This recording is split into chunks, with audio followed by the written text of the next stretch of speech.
Луиза Рахимит, тапшыруыбызны башлыйк. Сизәсезме? Җәй җитүен, кояшка һәм витаминнарга бай ел фасылы хуш киләсең. Саулармысыз? Әссәламу алейкум, хөрмәтлеләребез. Сизәсезме? Тайсысырга 100 яшь тулуын. Хуш килдең йөзлек. Республикабыз шәшәк атуын дәвам итсен. Без сезне шын күңелдән Тайсырның 100 елда бір көн туган көненә туры килгән чыгарылышта сәламләп, тапшыруны башларга әзер. Онлайн кунакларыбыз белән бүгенге вазгыятькә, бүгенге көнгә күзәтү ясарбыз. Җиңү көндәлегендә каһарманнарны искә алырбыз. Моң сандыгында бихисап уен кораллары бар әле. Шуларны барларбыз. Авыл тарихларын барлауны дәвам итәбез. Юлыбыз Апас районының Аю кидергән авылына булыр. Замандар сәхифәсенең герое, мөгаллим, танылган рәссам Вил Шәрәфетдинов. Пешкән бәрәңге эченә ит тутырып пешерү. Ашсу ustaсы Резида Хусейнова бу ризыкны ничек әзерләргә икәнен тәфсилләп өйрәтер. Әбиләр шуагына ерак әле. Хәер, җәе уңышлы, шуннан да кояшлы, җылы булсын иде. Вакытны ашыктырмыйк. Авыл тарихы, милләт тарихы диләр акыл ияләре. Соңгы елларда авыл тарихларына зур әһәмият бирелә башлады. Әмма ул күбрәк һәвәскәр авторларның үз инициативасына кайтып кала. Гадәттә бу авылның зыялы кешеләре, укытучы, мәдәният хезмәткәре, элеккеге җитәкче, дин әһле яки китапханәче булырга мөмкин. Апас районы Аю кидергән авылының исеменең килеп чыгышын һәм кем өйрәнгәнен хәзерге минутларда белербез. Аю кидергән авылы Апас районында урнашкан. Безне иң элек авылның исеме кызыксындырды. Ни өчен Аю кидергән икән, безгә Галимҗан ага сөйләде. 1200 елларда Болгар дәүләте таралгач, ни сәбәпледер халык бу якларга күчеп килә башлыйлар.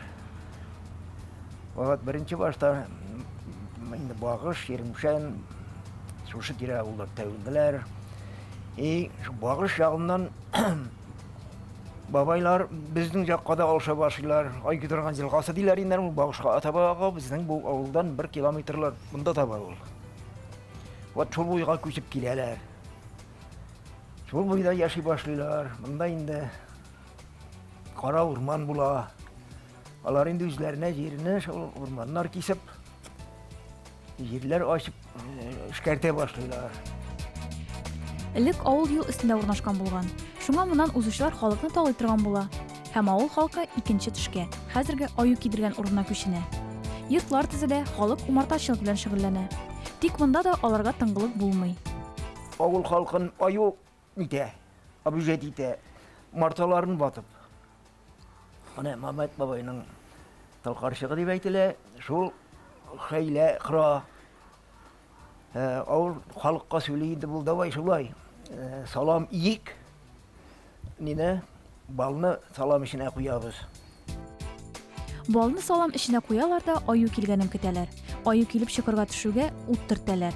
Менә шуннан бу җирлекне Аю кидергән дип йөртә башлыйлар. 21 елга ачлыкка кадәр биредә 520 хуҗалык булган. Әлеге елны авылга күп казалар килә. Һәм халыкның күбесе төрле җирләргә күченеп китә. Аю кидергән зур түгел, әмма дә һәр урамы тыгрыгы чиста, төзек. Мин эшләгән вакытта Аю кидергән авылында 60 хуҗалык иде. Хәзер 45 хуҗалыкка калган, 180 кешедән 150 кешегә калган биредә. Һаман да кешеләр килми, яшьләр китә. Мөмкинчелек тә бар яшәргә.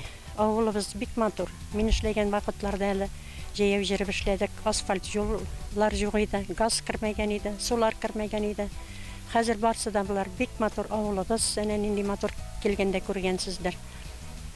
Газ да кергән, су да кергән, кайнар су да килә. Шәһәрдәге тормышыбыз, Аллаһка шөкер. Гөлфизә Зиядинова әлеге авылга 72 елны күрше Ширмешән авылыннан килен булып төшә. Ай кидергән авылында бүгенге көндә 46 йортта 152 кеше исәпләнә. 2015 елда хөкүмәттән президент программасы нигезендә яңа клуб төзелде. Яңа клуб эченә безнең бик кирәкле фельдшерлык пункты эченә кирип калды. Халык бик канәгать. Ай кидергән авылы кичкенә генә булса да үзе яратып кешеләр үзе безнең кичкенә шәһәрчек төзеп бирделәр. Чыннан да бу авылны шәһәрчек дип атап була. Халкы аның тырыш, уңган, Унар, 20-шәр сыер асраучы гаиләләр дә бар. Ат тотучылар күп. Һәр хуҗалыкта диярлек каз, үрдәк үстерәләр. Аю кидергән үзәге матурлыгы, төзеклеге булган кешеләре белән таң калдырды, яраттырды.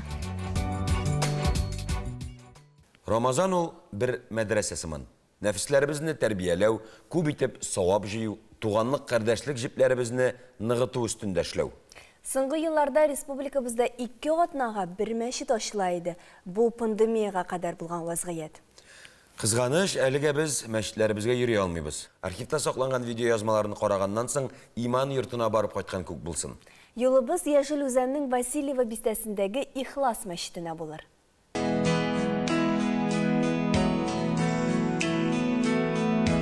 20 меңнән артык кеше яши торган Васильева бистәсендә бүгенге көндә 2 мәчет эшләп килә. Шуның берсе Ихлас мәчете. Шушы бүгенге көндәрне күреп, шушы хәлне, шушы җәмәгать белән шушлай мәчетләрдә гыйбадәтләр кылырбыз диде, уйламаганда идек. Бу аягында туып үскән Вазышан абыйның күңеленә ислам нигезләре кичкенәдән үк салынган. Әти-әни яшереп кенә дугалар өйрәтәләр иде дип искә ала ул үзе. Мәчет төзү теләге аның күңел пишмагына әллә кайчан ук салынса да, сәгате яше 70-не узгач кына суккан. Яше мала дип тормыйча шул зур эшкә тәвәккәлләп тотына ул. Игелекле, мәрхәмәтле, ярдәмчел кешеләр күп. Алланың рәхмәте белән башладык та, төзеп тә чыктык ди ул. Безнең шушы мәчетне эшләве ул әкияттәге шикелле килеп чыкты. 1 ел эчендә мәчет салынды. Мартта ахырында башладык, июньнең 31-ндә мәчет ачылды. Мәчеткә йөрүчеләр, хәзрәт үзе һәм аның гаиләсе мәчет тирәсен чынлап торып гөл бакча иткәннәр. Мәчетебез әйбәт, чиста, бергә тату булып, бергә намаз укыйбыз, Аллаһка шөкер. Яшьләр дә килә, татылалар. Без һәр вакытта да гамәл кылып яшәдек белгәнебез белән, инде хәзер бездән соң безгә гыйбадәтче балалар калсын диде безнең күңел. Аллаһ Тәгалә уяткандыр инде. Шушы мәдрәсәгә тынып юк та, мәдрәсәдә киләчәктә балалар булачак. Булыр Алла буйырса, мәчет ишеге ябылып тормас дип ышанабыз. Бигрәк тә Вазихҗан хаҗи кебек тынгысыз җанлы кешеләр булганда, менә бу көннәрдә генә 80-не тутыруына карамастан, машинасын иярләп мәчет мәдрәсә эше буенча китте ул. Сәфәрең уң, эшләрең хәерле, юлыңа игелекле бәндәләр генә чырасын иде.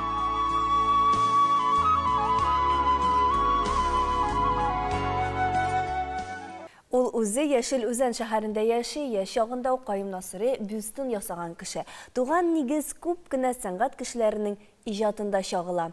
Рәссам Вил Шәрәфетдинов иҗатын туган ягына багышлап кына калмыйча, ул эшләрне туган мәктәбенә бүләк итеп тапшыра. Гомерен ул Балык Бистәсе районының Ямаш авылы табигатен, халкын, тарихын кәгазьгә төшерүгә багышлый.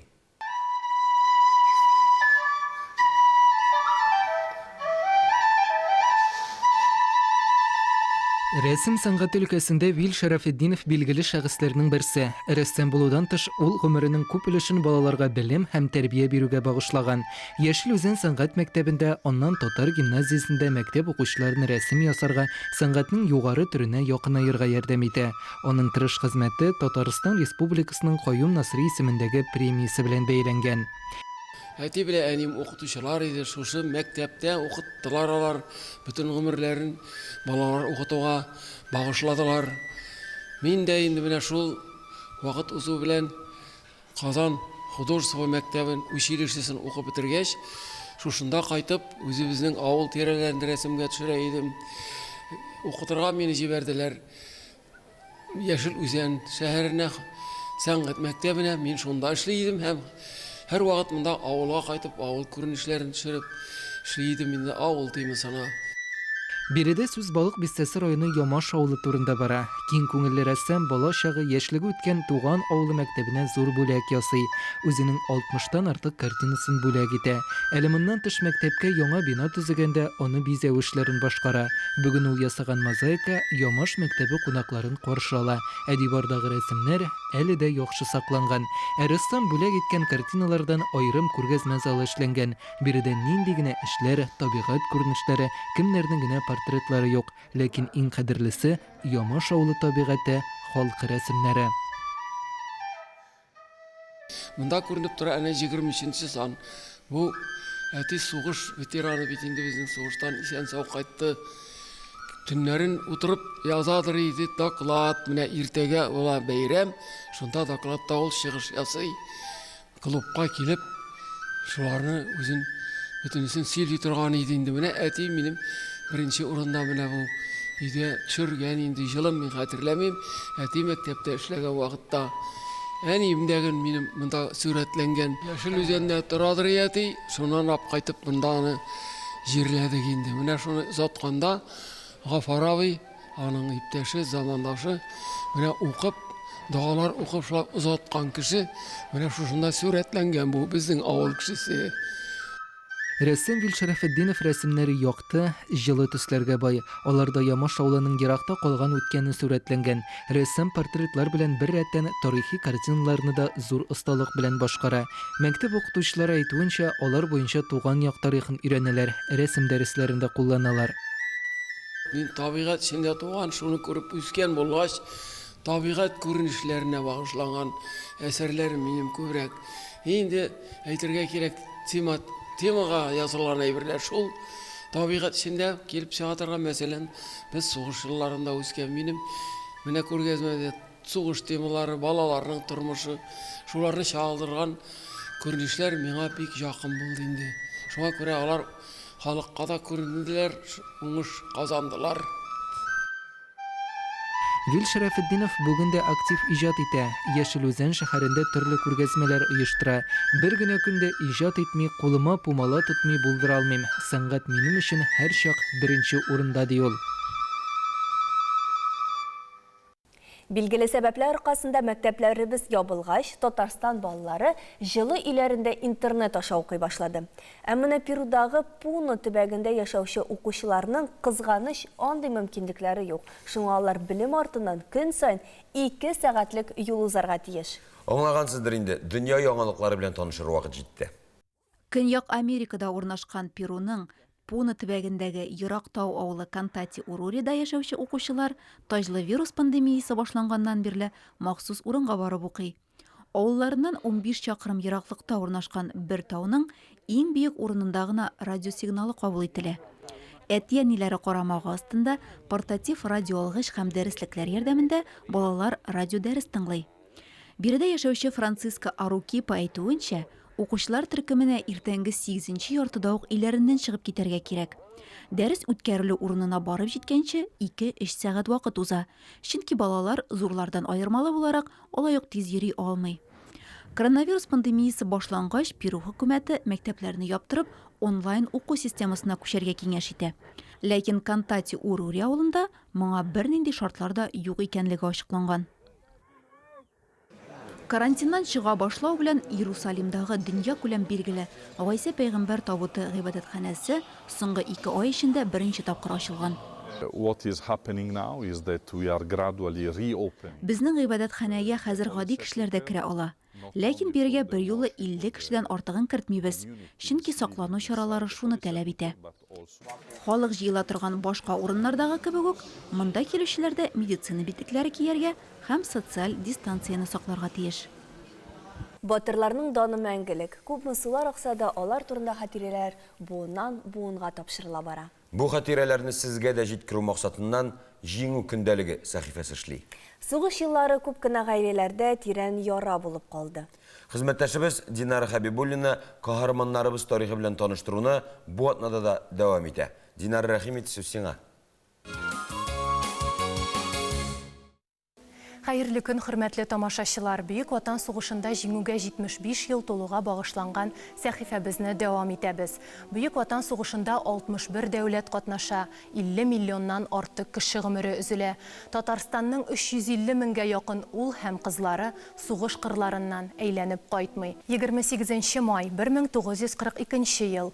Бөек Ватан сугышының 341 көне. Ленинград фронты. Төньяк башкала өчен көрәш бара. 92-327 укчы дивизияләре, 22 һәм 23 укчы бригадалары, Равань, Вдицка елгасы, Рогавка станциясе һәм Тигода күлендә төп оборонага күчәләр. Икенче удар армияның калган көчләре 59-нчы армия белән берләшү максатыннан Яңа Кересте авылының төньягынарак күчүне дәвам итәләр. 59-нчы армиягә генерал-майор Коровников командалык итә. Калинин фронты 3-нче удар армияның Великие Луки юнәлешендә хәрәкәт итүче айрым отрядлары һөҗүмне көчәйтә төшәләр.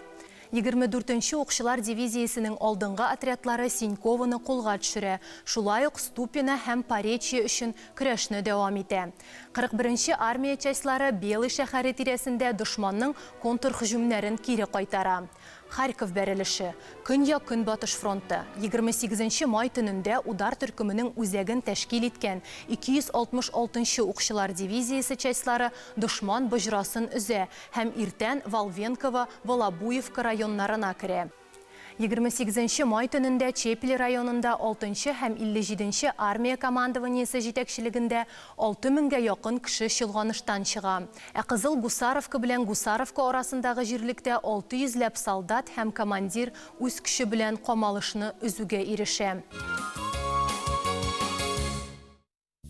Гаиләдә безнең 9 бала иде. Мин 9-нчысы. 2 абыем үлгән. Берсе Бөек Ватан сугышында һәлак булды.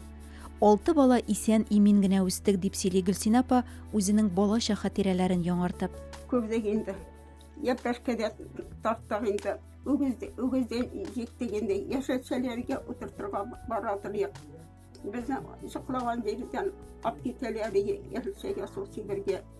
Соғыр басында тәмәкләр утыртылар, тәмәкегә су сибергә. Яшәтсәләр кыярлыкка су сибергә.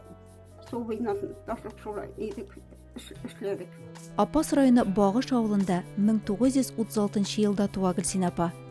Бала чагы дәһшәтле сугыш елларына туры килә. Кычыткан ашлары пешерә башладык, бәрәңге үстердек, сыер асрадык. Шуның белән исән калдык наны дип сөйли ул яшь аралаш.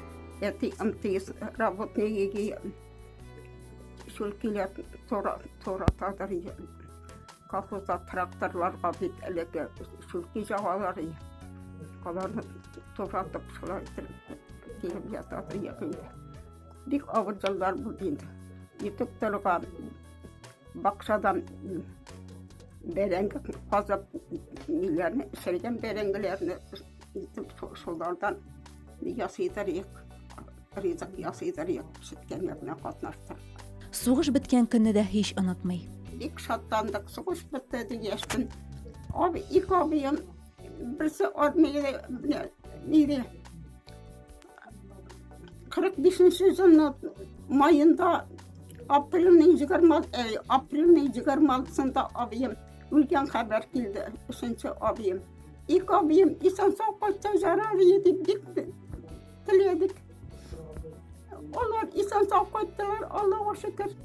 Бик шатландык инде алар кайткачтан. 2 абыйсы да кайтып башлы күзле булалар. Берсе районда райком секретары булып эшли, икенчесе урманчы булып хезмәт куя. Еллар узып авыр тормышларга да ям керә башлагач, ире Шәйхулла белән гаилә кырып җибәрәләр. Шәйхулла белән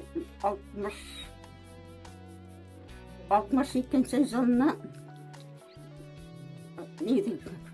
колхозда бергә эшләп Misken ol benim bik ışattı. Beni aptirattı şulay neydi? Eğer men aşık falan degede ol yanisi bilengine. Karadırıya. Bir signesi var ya ansa bu arayına gitkeniye. Şanın bilen yelenmiştim. 62'si. Üzerinden 5 malay terbiyeleyip istirdik. 2 kızım, 3 malayım var. Allah'a şükür bütün balalarım da isen sağlık suyuna enik kişi. Шәйхулла абый моннан 10 ел элек бакыйлыкка күчкән. Шәйхелислам, Фирдус, Гөлнара, Фәнис, Гөлшәшәк. Дүртесе үз тормышларын җайлады. Улым Шәйхелислам белән бергә яшәп ятабыз. Ул минем терәгем дә, булышчым да.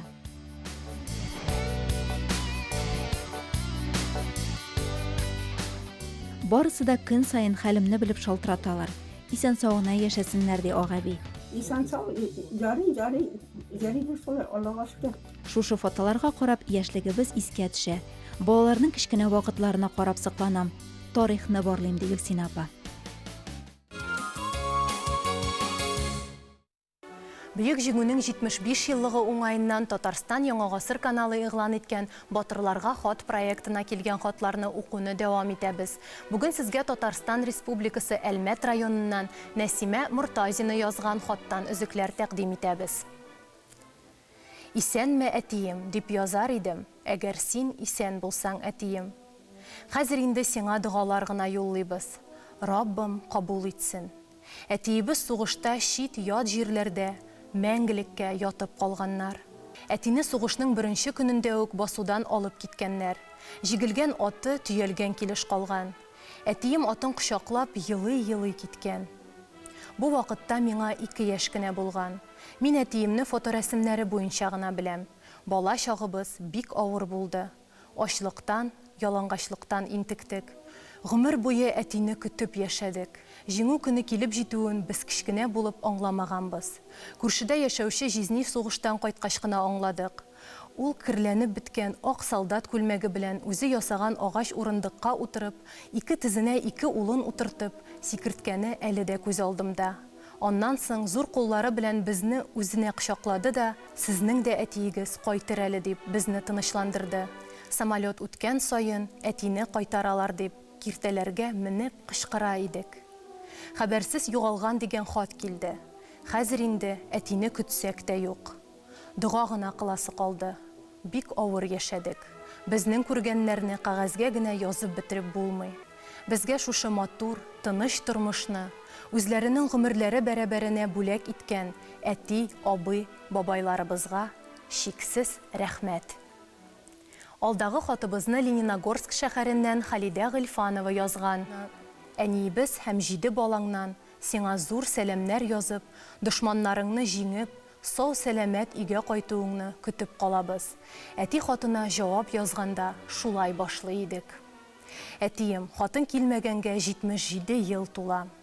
Без сыңар канатлы ятимнәр гомер буе әти дип әйтергә тилмереп яшибез. Әтием, Сталинградны алуда да катнаштың. Бездә тәртип яхшы. Без җиңәбез дип язган идең. Аннан сезне Харьков ягына озатканнар. Хатларың әле дә саклана әле. Әй әтием, сине без шундый көттек. Исән булганда хаттан туктамамын дип язган идең. Бер хатыңда әнигә начарлык белән искә алма. Балаларны карарга тырыш, ашка үтермәскә тырыш дип язган идең. Әтием, авыр туфракларың җиңел булсын. Без сиңа дугалар укыйбыз. Әтием, хуш, тыныч ят. Ачы язмыш бабаларыбызны сынаган, алар турындагы истәлекләр безнең йөрәкләрдә. Киләсе күрешүләргә кадәр сау булыгыз. Динара, рәхмәт, сәхифәң дәвамлы булсын. Синоптиклар җомга 29 майда һәм шимбә көнне 30 майда республика территориясенә килгән антициклон җылы коры һава торышын тәэмин итәчәк дип көтә. Кайян өйрәнепләр биттең моны. Димәк, Алла бирсә, ниһаять җәй килә. Бу язда да тагын, бу язда да шымыр чәчәкләре иснәдем. Чәчәк алып килде кем бу дисәм, син икәнсең тормыш, исәнме? Саҗидә Сөләйманованың бу шигыре бүгенге көн өчен аеруча актуаль.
Öz izolatsiyada biz bütünümüz de aşçı ustaları bulup bittik.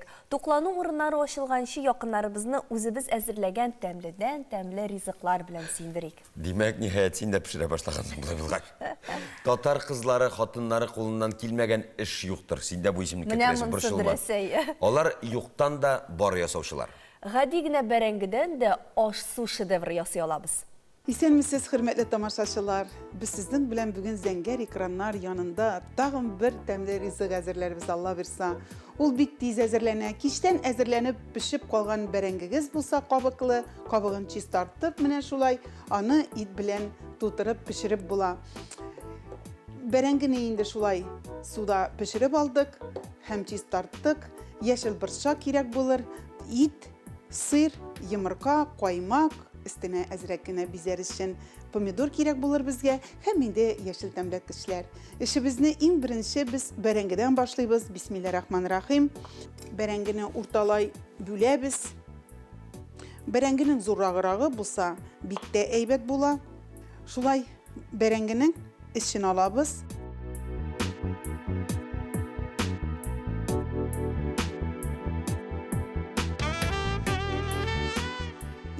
İt tartkış aşağı soğan koşup birge çıkardım.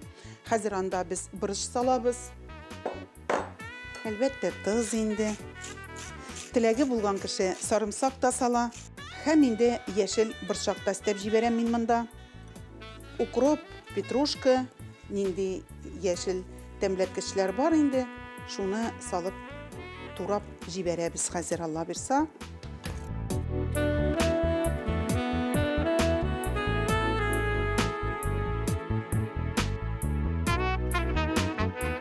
Bizim farışımız hazır buldu. Hazır indi biz onu berengiler üstüne salıp çıkabız.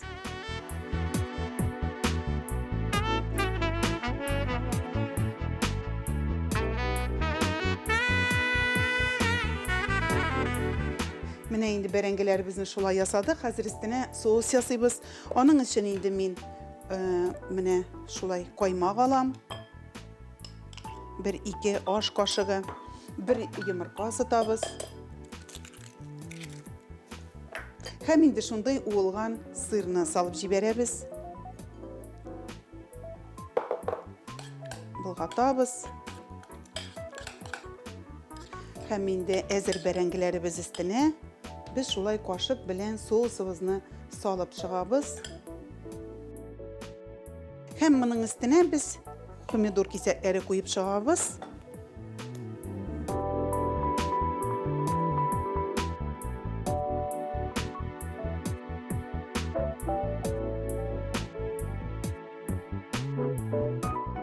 Tabağa ezgine şulay su salıp jiberebiz. Bir küp gerek mi? Bir iki iç kaşık. Hemen de 180 graduslu mişke 15 minutka koyabız. Bismillahirrahmanirrahim. Allah'a tapşırdık. Mine şulay. Mine indi temli islerin çağırıp bizim rizığımız hazır buldu. Mine subhanallah şunday altın su tiske kirip.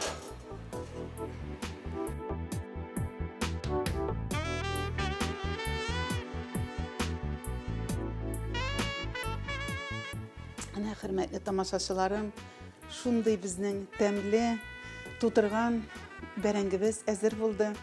Hoşlarınız temli bulsun, şunday temli riziklarını pişirip ailengizni, tuğanlarınızı, dostlarınızı sıylarga Xuday nasip etsin.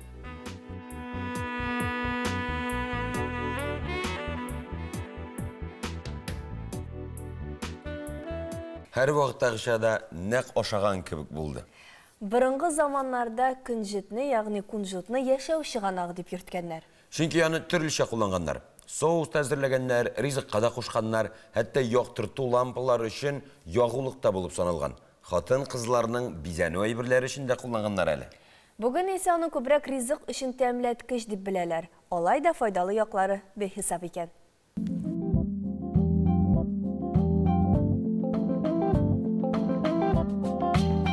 Kunjutның тәмле икәнен барыбыз да белә. Файдасы турында ни диярсез? Сүз уңайыннан kunjut дөньядагы иң файдалы чикләвек һәм орлыклар арасында икенче урында тора. Кунжутның берничә төре бар: ак, кара һәм көрән.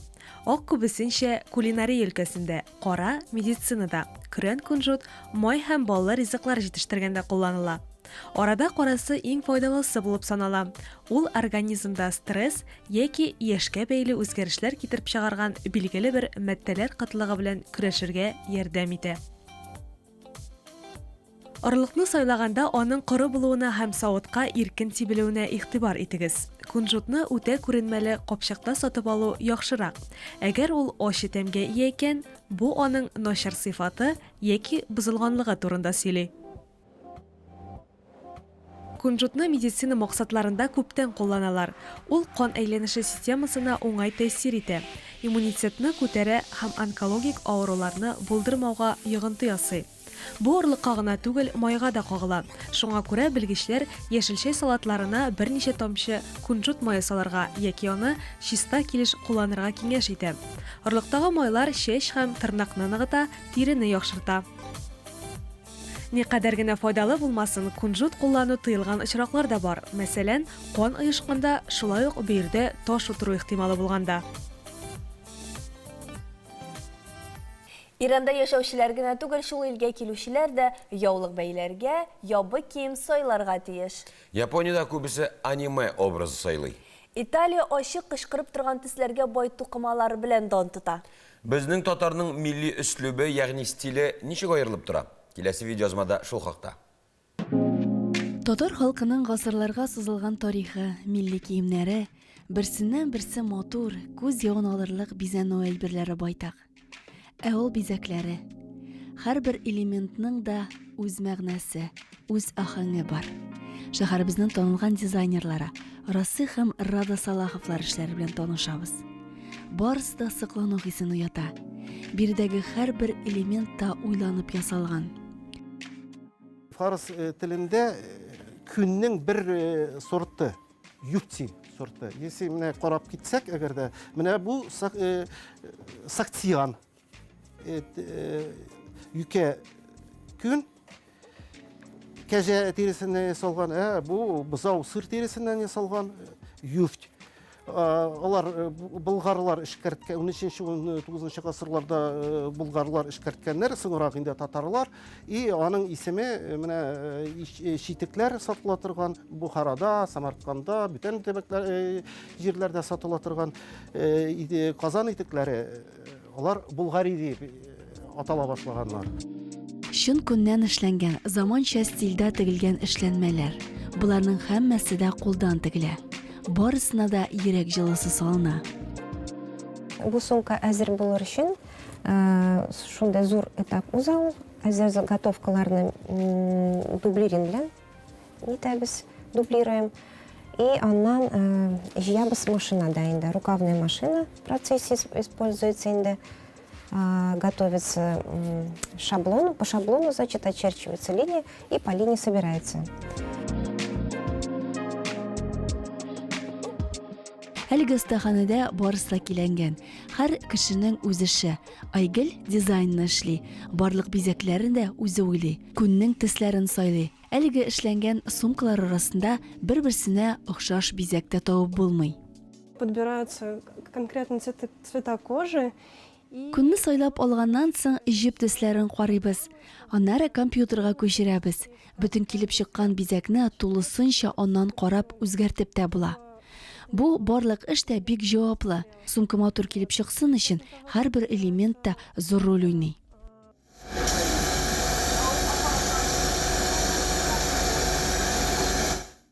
Компьютерда ничек сызган, шул сызыкларны монда да сыза.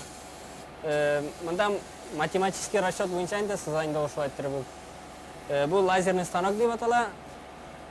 Менә шул әйтер бу кисеп тә битерде һәм безнең шушындай сызым сыга инде менә сызып орнаментлар ясала. Шуннан соң бу кулдан киселеп алына инде. Әлеге эшләр белән күбесенчә шәһәребезгә килгән кунаклар, чит төбәкләрдә яшәүче милләттәшләребез кызыксына. Әлеге этнодизайн белән эшләнгән сумкаларны алар Казаныбыз белән танышырга килгән туристларга да тәкъдим итә. Хәзерге вакытта этнодизайн әйберләре бик сорала. Казанда бит туристлар да күп килә. Шуңа күрә без ни дип уйлайдык инде. Күп специалистлар юк Казанда. Бу направление буенча булса да, алар берничә.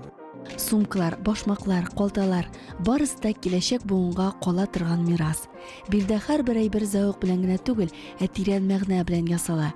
Яшь буын татар халкының милли бизәнү әйберләрен, бизәкләрен белсен, пропагандаласын өчен. Milli stilden milli kilerge koşuk. Şuluk İran'a aylanıp koysak, onda gitarını, ukuleleni okşatuşu lütni oyun kuralı popüler. Dürüst, ben de bilem. Yaponiyanın kalbette semisin.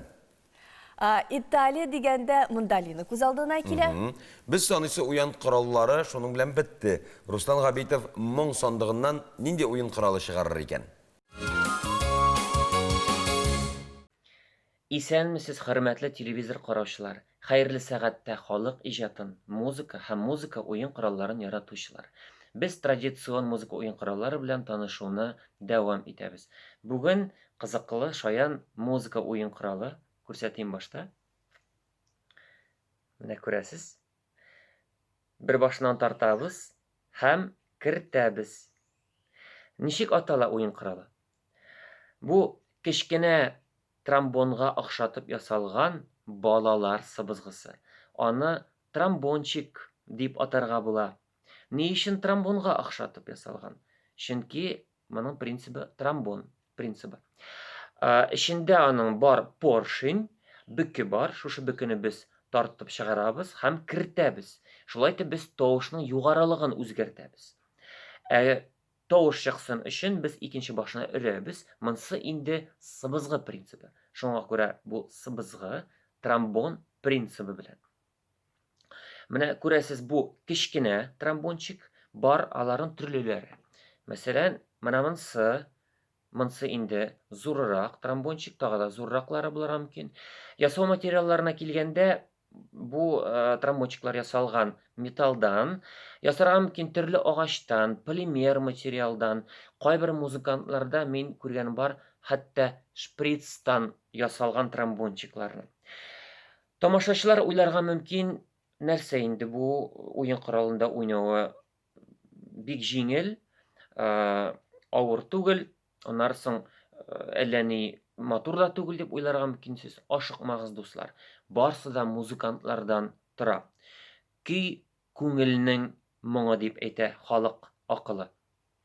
Моның өчен махсус мин дусларымны чакырдым. Алар профессиональ музыкантлар Илнар Сафин һәм Илмир Ямалов. Тыңлап карыйк әле. Тромбончикта ничек итеп моңлы итеп уйнарга була.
Халык әйтсә, хак әйтә. Асыл кеше алтын дип үлмәс, халкым дип үләр. Бу юлларны безнең милләттәшләребез һәр вакытта истә тотсыннар иде. киләсе очрашуларга кадәр. Татарстан матбугатына да күзәтү ясый, каникул алдыннан безне айрыша балалар өчен нәшер ителә торган басмалар кызыксындырды. Гаилә һәм мәктәп журналының июнь саны дөнья күрде. Гаилә һәм мәктәп журналының үрнәк гаилә сәхифәсендә Ульяновск өлкәсендә генә түгел, безнең телеканал тамашачыларының һәр берсенә яхшы таныш Рамис Сафин гаиләсе турында язма урын алган. Шуннан бер өзек. Гаилә архивында 2 ел дәвамында дуслар арасында йөргән хатлар да урын алган. Рамис 4 битлек хатлар яза иде. Ул хатларда хезмәт иткән Монголияның табигаты, солдатның көн режимы сурәтләнгән, мин исә авыл яңалыклары белән уртаклашам. Мәхәббәт, гыйшык-мыйшык турында язу түгел, уйлау да юк ул чакта, дип ачыла Рәмилә апа. Быел энҗе туйларын билгеләп үтәргә әзерләнүче гаилә турында язманы журналның июнь саныннан укыгыз. 1 июнь балаларны яклау көне. Аллы-гөлле киемнәргә киендергән сабыйың белән шуңа багышлап оештырылган бәйрәмдә күңел ачканда, әлеге көннең тирән мәгънәсен дә, әһәмиятен дә аңлап бетермибез кебек. Ата-ана назына төренеп, яшәүчеләр белән янәшә авыр хәлле, эчкече, тәртипсез гаиләләрдә иза чигүче балалар да яши. Шундый сабыйларның бар өмете социаль яклау органнарында эшләүче белгечләргә кайтып кала. Шул нарасыйлар язмышын күреп кайтканнан соң язылган дәүләт балалары юл язмасы күпләрне уйланырга мәҗбүр итәр. Күптән түгел президентыбыз Рөстәм Миңнеханов Татарстан Республикасының ана доны медале белән бүләкләү турында указын имзалады. 5 балага тормыш бүләк иткән, тотрыклы гаилә үрнәген булдырган ханымнар турында данлы аналар язмасын укып белә аласыз. Тездән Ялкын журналының июнь санында дөнья күрәчәк яшүсмерләр өчен кызыклы, файдалы мавыктыргыч язмалар, постер, шәббәйге булар барысы җәйнең тәүге санында. Кыскача гына журналдагы язмаларга күзәтү язык. Үзе бар бер фокусчы, җырчы, алып баручы блогер, ә үзенә әле 16 гына яшь. Ялкынның яшүсмерләр редколлегиясе әгъзасы Рузәл Шәриповның герое Салават Галимҗанов мәктәп эскәмиясеннән үк акча эшләргә өйрәтә.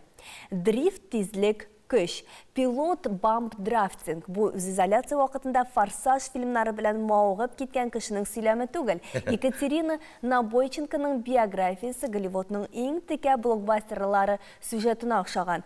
Дип яза Россия дрифт сериясе пилоты чемпионы хакында Индира Гайнетдинова. Мине еш кына автомобиль белән чагыштыралар язмасы тимер атны иярләргән хатын-кыз турында.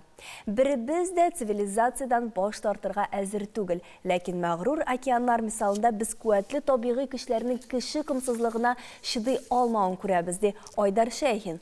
Кызыклы фән рубрикасының июнь чыгарылышында ул океаннар һәм диңгезләр турында сөйли. Кан төркемнәре резус фактор турында мәктәптә тирәнтен өйрәтмиләр, әмма аны белеп тору һәркемгә кирәк. Ялкын шушы уңайдан ликбез үткәрде. Сорауларга Республика клиник хастаханәсенең кан агызы бүлеге мөдире Раушания Мансур кызы Хайруллина җавап бирде. Алина Минвәлиева язмасы һәркем өчен файдалы булачак. Дөрес туклануга багышланган атнада үземне яхшырак хис иттем һәм зыянлы ризыкларга акча түкмәдем. Бу исә кесе ягына да файда дип яза тәҗрибәсе хакында Резидә Әлмиева. Дөрес туклануның нәтиҗәләре турында Ялкын битләре аша таныша аласыз.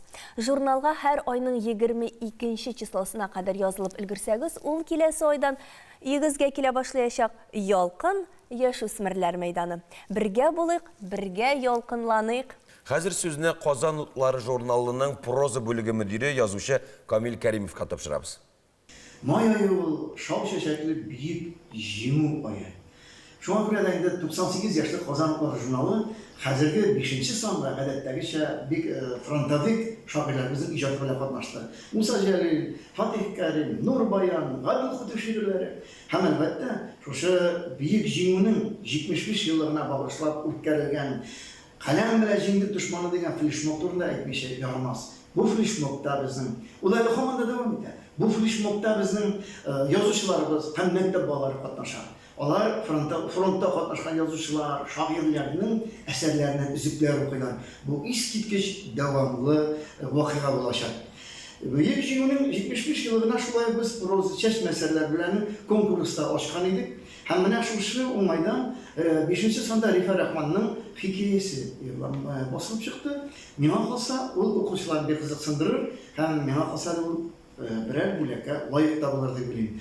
Казанлыкларның һәр гадәттәге шәйне мәртәбәле авторларына таяна торган гадәте бар. Быелгы шушы 5-нче саныбызда Айдар Хәлим, Батулла, Ринат Харис, Рәдиф Каташ, Мөхәммәд Мирза, Марат Кабиров кебек танылган язучыларыбызның иҗаты белән бай булып күренәчәк. Беләбез инде, һәммәбез дә горурланабыз да, сугыш чорында каты бәгырь Сталин да хәтта татар язучыларына да шул исәптән фронтка бармаска рөхсәт иткән, бүлеген биргән. Ләкин шуңа карамастан безнең 118 язучыбыз фронтка китә һәм батырларча сугыша. Күпләре һәлак булып кайта.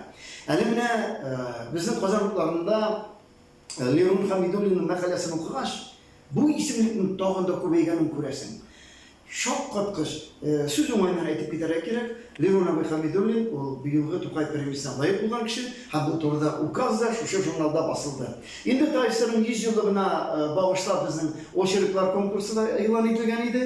Бу дәвам итә конкурсыбыз һәм журналны Тайсырның 100 еллыгына багышланган хроникалар белән түгәрәкләп куюыбыз тагын да бер зур бизәк булды.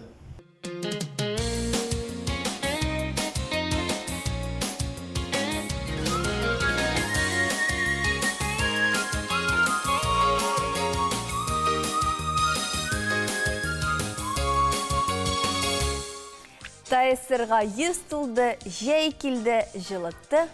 Менә шундый яхшы хәбәрләрдән башлап җибәрәбез тапшыруның икенче өлешен. Моңа килешмичә мөмкин түгел.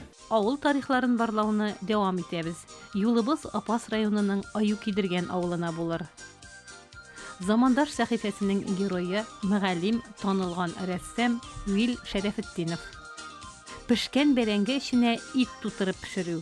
Ашсу ustaсы Резида Хусейнова бу ризыкны ничек әзерләргә икәнен тәфсилләп өйрәтер. Җидегән чишмә җырына 40 елдан артык вакыт үткән. Аның тарих хакында Зөһрә Сәхәбиева бер интервьюсында шулай ди. Рәхмәт. Бер вакыт мине Сарапа өенә чакырып алды.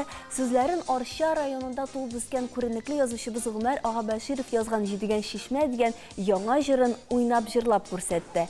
Җыр миңа бик нык тәэсир итте. Аның көе мине тетрәтте. Үзе борынга көйләргә охшаган кебек булса да, яңача яңгырый торган, ниндер яңа интонацияләре булган заманча көй иде. Сүзләре дә матур, күңелгә керә торган. Мин җырны бик яраттым. Сарапа былай диде. Без Гомәр абыйың белән киңәшләштек тә бу җырны сиңа бирергә булдык. Мин бу көйдә синең тавышыңны ишетәм һәм тагын уйнап җырлап күрсәтте.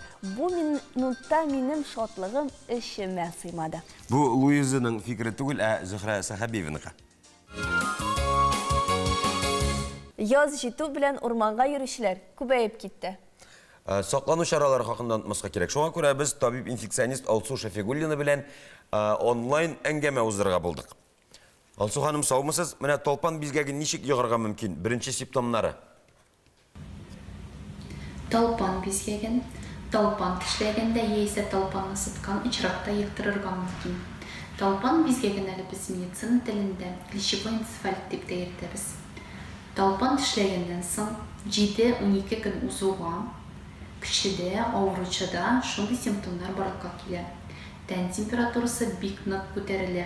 Шуннан соң бик нык баш авырта башлый, күңеле булгана, кысасы килә. Шушы беренче симптомнар барлыкка килүгә үк кичекмәстән медицина учреждениесенә, табибка мөрәҗәгать итәргә кирәк. Анда сезгә барлык профилактик чараларны да үткәрәчәкләр. Талпан бизгәгенә каршы иң нәтиҗәле профилактик чара буларак ул безнең вакцинация тора. Саклану чаралары турында тагын бер кат искә төшерсәгез иде. Талпаннан сакланыр өчен инде ул иң беренче урманга барганда дөрес итеп киенә белергә кирәк.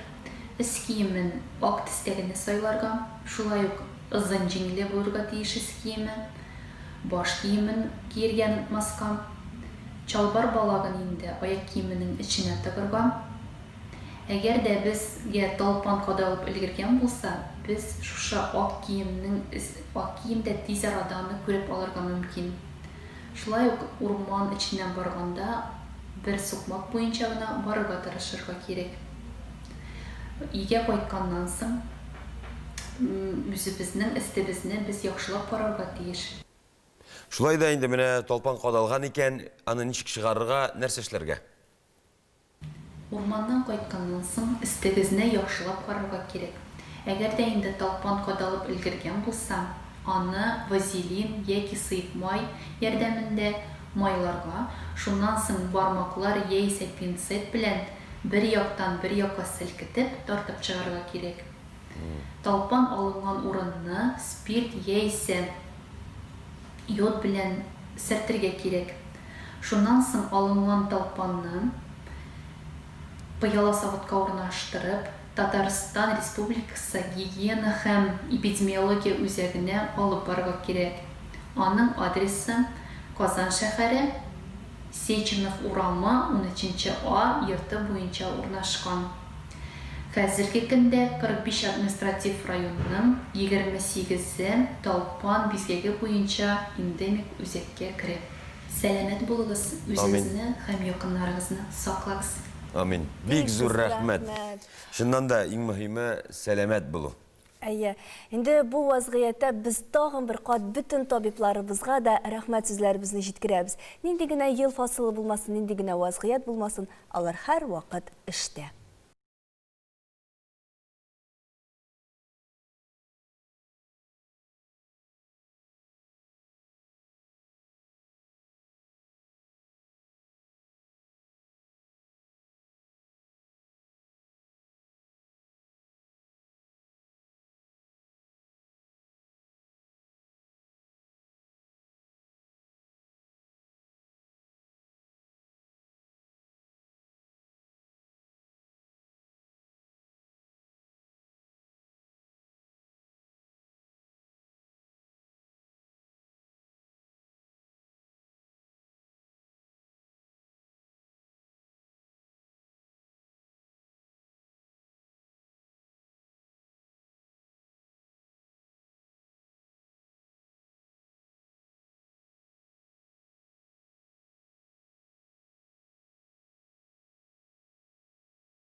Табибларга соклануыбыз, рәхмәтебез шиксез. Саклагыз үзегезне. Алла. Менә мондый хәлдә калмас өчен безнең киңәшләргә колак салыгыз. Кеше умырткалыгы 4 өлештән тора: муен, күкрәк, бил һәм оч асыяг өлешләре. Муен өлеше башка бүлекләрдән бик хәрәкәтчән булуы белән аерылып тора. Эволюция вакытында шулай килеп чыга ки, кеше һәр тарафтан янаган куркынычка әзер булырга тиеш. Шуңа күрә аңа төрле якка борылып карарга кирәк. Шейный отдел позвоночника состоит из 7 позвонков. Самый важный из них это первый шейный позвонок. Муен өлеше 7 умыртка сөягеннән тора. Иң мөһиме беренче умыртка. Ул баш сөяге белән умырткалыкның тоташкан урыны. Биредә яшәү өчен мөһим структуралар үтә. Баш мие, артериялар, веналар. Башка бүлекләрдәге кебек үк муен өлеше көчле мускуллар белән бергеп тора. Ә кечкенә мускуллар статик функцияны башкара. Горизонталь торышта булганда бу мускуллар азрак эшли. Утырганда муенның тотрыклылыгын тәэмин итә. Бу мускуллар начар эшләгәндә умыртка сөякләре тотрыксызга әйләнә. Шуыша һәм дөрес хәрәкәт итми башлыйлар. Бу бик куркыныч. Кеше көн дәвамында озак вакыт компьютер алдында утырганда статик функцияны башкара торган кечкенә мускуллар арый һәм умырткалыкның муен өлешендә авырту барлыкка килә. Өстәрәк ята торган зур мускулларга да зыян килә. Муендагы авыртуны булдырмас өчен берничә күнегү тәкъдим итәбез. Аны эш урынында да ясарга мөмкин, әмма баштан белгеч белән киңәшләшү кирәк.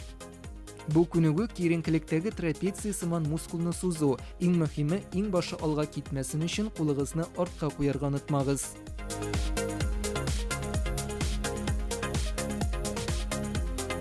Икенче күнегү муенның арткы мускулларын сузуга багышланган. Кулларны йозак ясап, баш артына куябыз. Башта булдыра алганча башны үзебез иябез, аннан соң кулларны кушабыз. Баш артыннан арка уртасына кадәр тартылу сизелергә тиеш. Алдагы ике күнегү сузылучанлыкка булса, өченчесе көчсез мускулларны эшләргә мәҗбүр итә, ягъни изометрик күнегүләр дип атала. Ул булайрак эшләнә, баш бер якка, ә кул икенче якка итә. Нәтиҗәдә берсе дә өстенлеккә ия булмаска тиеш. Күнегүләрне 8 секундтан да артык ясарга ярамый һәм иң мөһиме, белгеч белән киңәшләшү сорала. Сәламәт булыйк. 15 сыер, 10 бызау, 4 үгез, 8 тона, 6000 тавык. Бу исемлекне әле тагын озаклап дәвам итәргә булыр иде. Бу малтуар, кышкырт барысы да бер гаиләнеке. Субханалла. Төгәлрәгә аларны Ульяновск өлкәсенең яңа Бидәнге авылында гомер итүче Мәрҗән һәм Равил Салиевлар гаиләсе асрый. Безнең бу төбәктәге хәбәрчебез үзе дә авыл хезмәтен тирәнтен белгән Рамис Сафин шын мәгънәсендә авылны гына түгел, хезмәтне һәм хайваннарны да яратучы бу тынгысыз гаиләдә булып ит, сөт, иремшек, майның безнең өстәлләргә ничек килүен кабат күреп кайтты. Sütün dikkatı temli, yalan alan üzülmeyin. Bak, doğruğun da temli, kaymağın da temli. Мәрҗән көн сайын менә шулай таң белән кич иртән сауган сөтен, айырган каймагын, ясаган иремшек катыкларын сатырга Ульяновск шәһәренә килә. Дөресен әйткәндә, безнең танышуыбыз да ТНВ офисы каршында моннан 6-7 ел элек шунда каймак аларга килгәч булган иде. Мәрҗән язгы көзге яңгырмы, кышкы буранмы көн сайын шәһәрдән ерак булмаган яңа Бидәнге авылыннан килә. Яңа Бидәнге авылы Ульяновск өлкәсендәге иң яшь авылларның берсе, тарихи мәгълүматлар буенча аңа нигез узган 20-нче гасырда нигез салынган. Әйтүләренә караганда, әлеге авылга беренче булып Татарстан Республикасының хәзерге Тәтеш районы Татар Бидәнгесе авылыннан килеп төпләнгәннәр. Заманында узган гасырның 90-нчы елларында биредә меңәрләгән баш чәшке, ягъни норкалар үстерә торган хуҗалык бар иде. Шул вакытларда колхозлар һәм совхозлар таралгач, биредә яшәүчеләр кем ни белән шөгыль шуның белән шөгыльләнә башлаган иде. Нәкъ менә шул чорларда әлеге авылда туып үскән Равил да әти-әнисе һәм хатыны Мәрҗән белән киңәшләшә дә, авылдан китмичә генә үз эшен башлап җибәрергә уйлый да инде. Башта 1-2 баш мөгезле эретерлек алалар, саталар, азрак кулга акча кергәч, ел сайын 1-2 баш арттыра да башлыйлар. Эшлибез тормыш иптәшем белән икәү генә. Эшләүчебез юк. Кемдә сыр савырга килми. Сагат 4-тән торып, кемдә эшлисе киләми. Терлек саны артып, амбарларда урын кысанлангач, алар мини-ферма төзер өчен 1 миллион сум грант акчасы да алалар. Мин яшьтән үк инде 20 яшеннән инде мин сырлар тотадырым. Башта эч сыр, анары 4 булды, анары 8 китте. Бер караганда читтән килгән кешегә бу бик авыр һәм бик күп вакыт ала торган хезмәт булып тоелса да, Мәрҗән миңа алай түгел, мин бу эшне үлеп яратам ди. Терлекләрне аларын яратырга кирәк, кеңелен биреп эшләргә кирәк. Һәрберсе үз характеры белән, һәрберсе сөйләшеп алар белән, моны үз исемнәрен әйтеп инде шулай алар бик каты аңлыйлар, шул хәтле кеше белән аралашып сөйләшкән кебек хайваннар нитәләр алар шул хәтле. Җәйләрен ял көннәрендә шәһәрдән кайткан уллары, кызлары, килен дә бу эштән читтә калмый. Улым кайта, ул инде бөтен эшебезне башкара инде. Печәнне чаба, 2 трактор барсында эшли инде. Улымсыз мин бу хезмәттә алып та бара алмаган булыр идем. Бер үзе генә тормыш иптәшем өлгерә алмый бөтен тишкә. Бу гаиләнең Бидәнгедә тырышлыгы һәм уңганлыгы хакында авылдашлар да мактап сөйли. На нее смотря, многие стараются тоже заняться вот этим фермерством, всем сельскохозяйством. Отличные люди, дети тоже серьезные, как и родители. 2016 елда Равил белән Мәрҗән үз кәсепләрен рәсмиләштереп, крестьян фермер хуҗалыгы булып теркәлгәннәр. Эре мөгезле терлекләр белән генә чикләнмичән, тавыклар белән дә шөгыльләнә башлаганнар. Бүген аларның көтәклегендә 6000-нән артык кош-корт. 200-не алдык, шулай 500-не алдык. Анарсын үстерәбез бит, булдыра, булып чыга. Анар тормыш иптәшем әйтә инде, әйдә инкубатор алып чыгарып карыгел, җомыркалар алып дип, шулай бер инкубатор алдык. Булып чыкты. Кендә 100 кеше звонит итә, телефоннан кытырып булмый, сорап торалар, 100 диләр, 200 диләр. Әле бу партиягә инде уже список төзелә моны. Бик каты күп алалар, халык ала. Тавык чебешләр янында булышырга вакыты булганда апасы Инҗи дә килгәли. Мөмкиннән соң инде анар үзләре әзерләр инде, дробилка чыгаралар. Нәрсә салларыннан да? Бодай чыгаралар, кукуруз, борчак, айбагар, жумыйх инде шул бергә барсында инде бултыйлар инде. Авылда малтуар тотучының эше кышка пишән саламын әзерләп, терлекне ашатып, астын җыю белән генә бетми шул әле. Игә кергәчтә аның дәвамы бар. Ул 15 сыердан савылган сөтне аертырга, катык эремчегендә ясарга кирәк. Бер көнгә 200 литрга якын сөт савыла бит. Сөтләрне 45 градуска хәтле җиткезәбез инде. Шулай аертабыз. Салкын градуска каймагы чыкмый, 45 градуска кадәр җиткезергә кирәк. Топливный май ясыйбыз инде, кен май була инде. Сыр майлары да ясыйбыз. Сыр да ясыйм, брынза сыр да ясыйм. Эремчек ясыйбыз. Мәрҗән ничек вакытын табып өлгергәндер, без килә диеп берничә төрле бәлеш тәпшереп куйган. Моны бары тик уңган татар хатын гына булдыра аладыр. Авыз тутырып, тәмле ашыйсын килсә, кул кушарып утырып булмый шул ди хуҗабикә. Безнең гаиләдә эштән туйдым дигән сүз юк дип тәсди. Пандемия вакытында кеше булмаган җирләрдә йөрергә тырышыгыз, парклар урынына болыннар, урман кырыйлары, су буе сайлый аласыз. Табигать белән хозурлануна зәңгәр экраннар аша сокланудан башлыйк.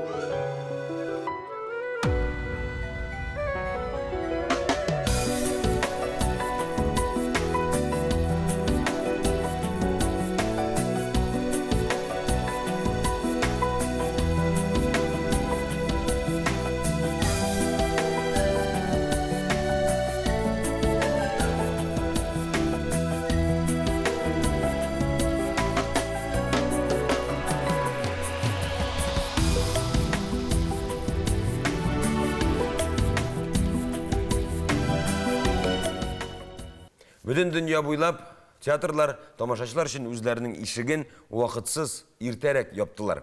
Ә менә үзебезнең Казаныбыздагы театрларның хәлләре ничек икән? Шул сорау белән без Кәрим Тинчурин театры директоры Фәнис Мусагыйтовка мөрәҗәгать иттек. Ул безнең белән элемтәдә. Фәнис әфәнде, саумысыз? Ничек хәлләрегез? Саумысыз, исәнмесез, хәлләр әйбәт. Аллаһка шөкер. Без менә Фәнис әфәнде мәҗбүри рәвештә инде тамашачылар өчен ишекләрне алданрак ябырга булдык. Театр бүгенге көндә ничек яши һәм сезонын ничек төгәлли? Хәзерге вакытта безнең артистлар, безнең административ состав барысы да отпускка китте. 25-ннән 2 июльгә хәтле. Безнең инде 7 кеше калдык. Театрда эшләр бар. Безнең Туфан Имаметдинов чыгарга тиеши 18 июньдә спектаклен Игорь Зайнеевның «Полиционер» дигән. Ләкин ул күчә безнең 2 айга. Хәзер менә онлайн репетициялар бара.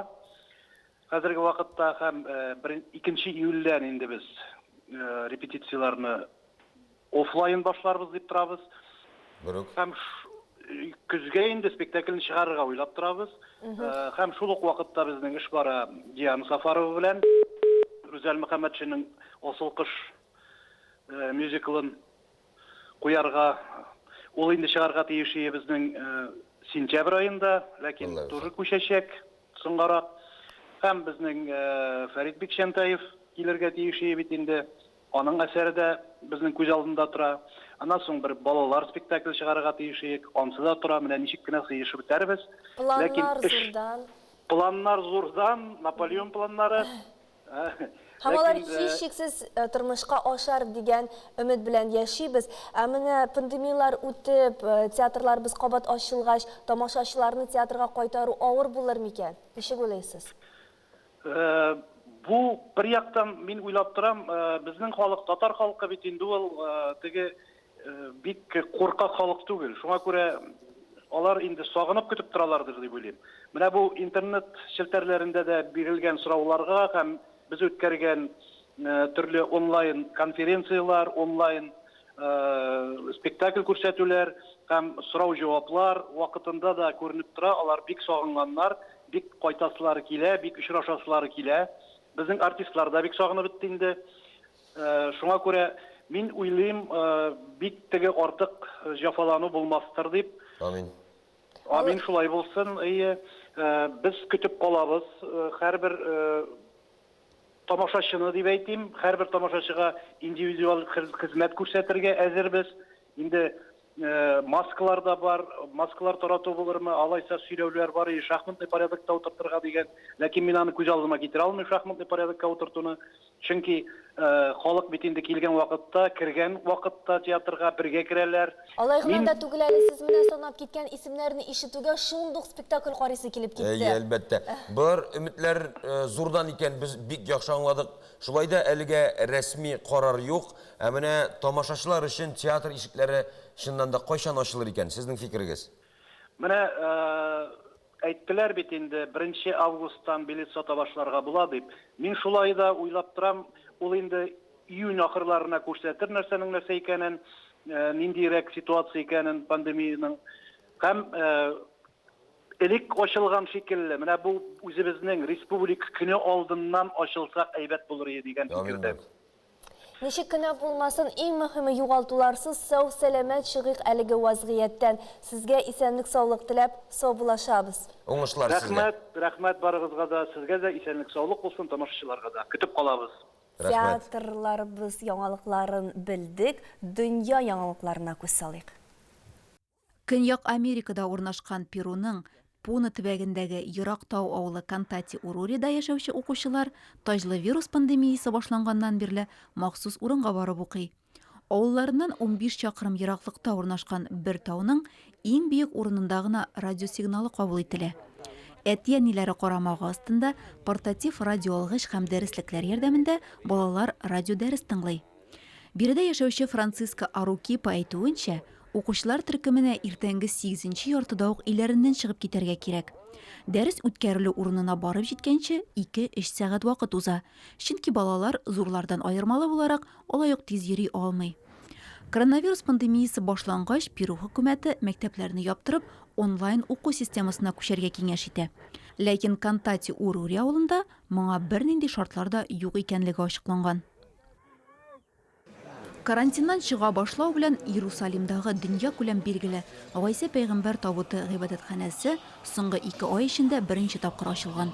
What is happening now is that we are gradually reopening. Безнең гыйбадәтханәгә хәзер гади кешеләр дә керә ала. Ләкин биргә бер юлы 50 кешедән артыгын кертмибез, чөнки саклану чаралары шуны таләп итә. Халык җыела торган башка урыннардагы кебек үк, монда килүчеләр дә медицина битекләре кияргә һәм социаль дистанцияны сакларга тиеш. Барыгызга да исәнлек, саулык теләп, сау булашабыз. Үзегезне, якыннарыгызны, ватандашларыбызны саклыйк.